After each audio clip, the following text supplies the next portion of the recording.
प्यारे बच्चों, ए plus academy के यूट्यूब चैनल पर आपका स्वागत है।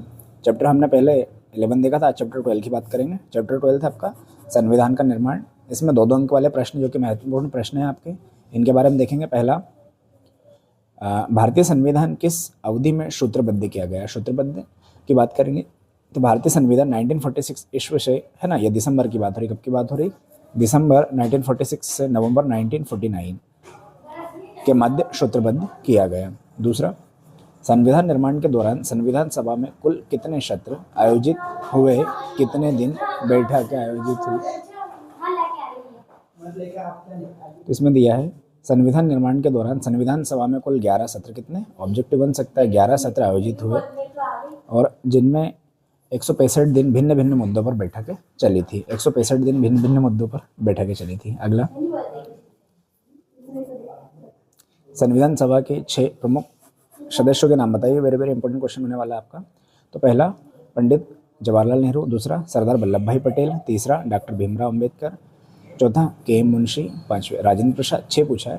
तो अलादी कृष्ण स्वामी अय्यर, ठीक है, इनके बारे में बताया है।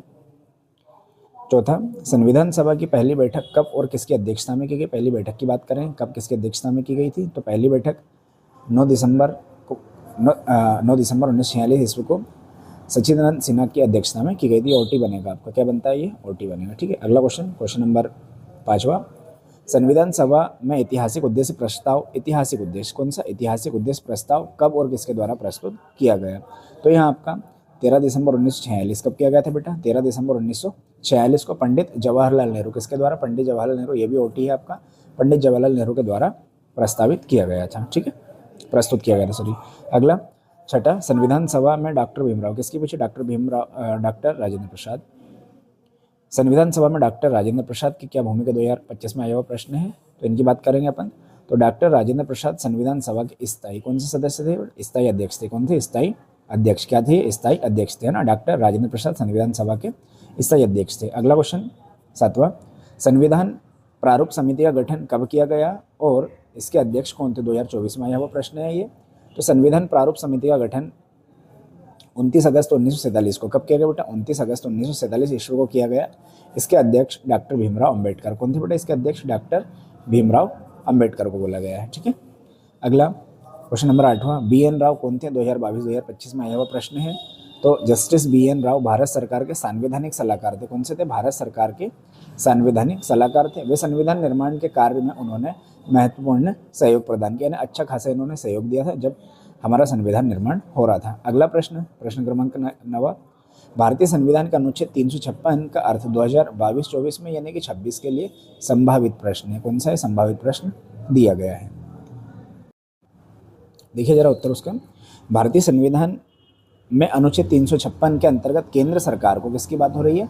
केंद्र सरकार, सेंट्रल गवर्नमेंट, केंद्र सरकार को गवर्नर की सिफारिश पर राज्य सरकार के सभी अधिकार अपने हाथ में लेने का अधिकार दिया गया। यानी कि ये जो सेंट्रल गवर्नमेंट है, केंद्र सरकार है, ये केंद्र सरकार को गवर्नर की सिफारिश पर, किसकी सिफारिश चाहिए उसके लिए? गवर्नर की सिफारिश पर राज्य सरकार के सभी अधिकारों को अपने हाथ में लेने का अधिकार दिया जाता है। संविधान का निर्माण एक नए युग की शुरुआत, और संविधान का जो निर्माण हुआ एक नए युग की शुरुआत भी माना जाता है। अगला, हिंदुस्तानी भाषा किसे कहते हैं? 2022 में आया हुआ प्रश्न है। हिंदुस्तानी भाषा की अपन बात करेंगे। तो हिंदुस्तानी भाषा की उत्पत्ति हिंदी और उर्दू किससे हुई है? हिंदी और उर्दू दोनों के मेल से मिलजुल कर हुई है। हिंदुस्तानी भारतीय जनता के बहुत बड़े भाग की भाषा, इसलिए हिंदुस्तानी भाषा बोला जाता है। अगला, स्वतंत्र भारत के नए संविधान को 26 जनवरी 1950 ईस्वी से ही क्यों लागू किया गया था? इसके पीछे भी लॉजिक है एक।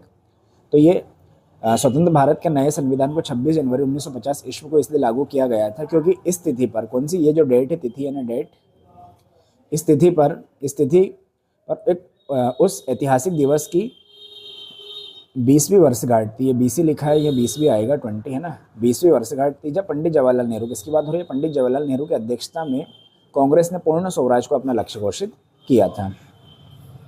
अगला 12वां, जवाहरलाल नेहरू के उद्देश्य प्रस्ताव, क्या पूछा है? उद्देश्य प्रस्ताव को एक ऐतिहासिक प्रस्ताव क्यों कहा जाता है? तो इसमें देखेंगे जवाहरलाल नेहरू के उद्देश्य प्रस्ताव को एक ऐतिहासिक प्रस्ताव निम्नलिखित कारणों से, कारण दिए गए, इनमें कारण दिए 2। पहला, उद्देश्य प्रस्ताव में स्वतंत्र भारत के संविधान के मूल आदर्शों की रूपरेखा प्रस्तुत की गई थी और फ्रेमवर्क सुझाव क्या फ्रेमवर्क सुझाया गया था और जिसके तहत संविधान का कार्य आगे बढ़ा और इसके तहत ही संविधान का कार्य आगे बढ़ गया था। दूसरा, इसमें भारत को एक स्वतंत्र संप्रभुत्व गणराज्य घोषित किया गया था और नागरिकों को न्याय, समानता व स्वतंत्रता का आश्वासन दिया गया था। किसकी बात हो रही है? उद्देश्य प्रस्ताव। किसकी?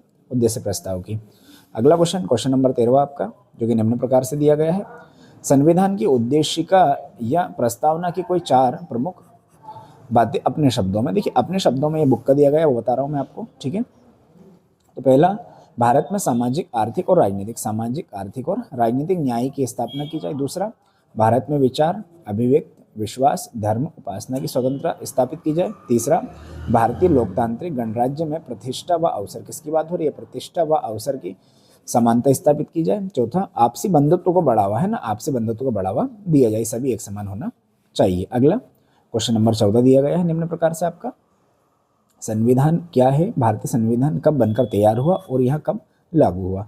तो संविधान एक कानूनी दस्तावेज है। क्या है ये? कानूनी दस्तावेज, डॉक्यूमेंट, ठीक है, जिसके द्वारा किसी भी देश का शासन चलाया जाता है और किसी भी देश का यहाँ पर शासन चल रहा है। भारत का संविधान 26 नवंबर 1949 ईस्वी को बनकर तैयार हुआ, जो 2 माह बाद 26 जनवरी 1950, कब की बात हो रही है? 26 जनवरी 1950 को इसे लागू किया गया था और इसे लागू कर दिया गया था। अगला प्रश्न क्रमांक 15 आपका, भारतीय संविधान के अनुसार धर्मनिरपेक्षता क्या है? धर्मनिरपेक्षता हिंदू धर्म, मुस्लिम धर्म के बारे में बताया गया है।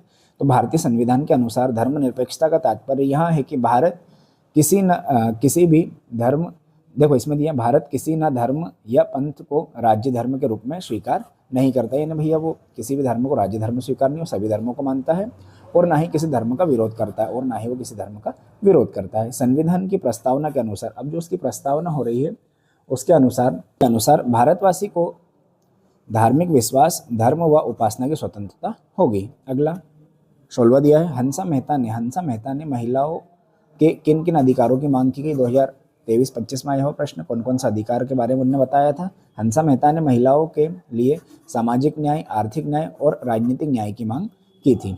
हंसा मेहता ने महिलाओं के लिए उस बराबरी की मांग की। देखिए महिलाओं के लिए, किसके लिए?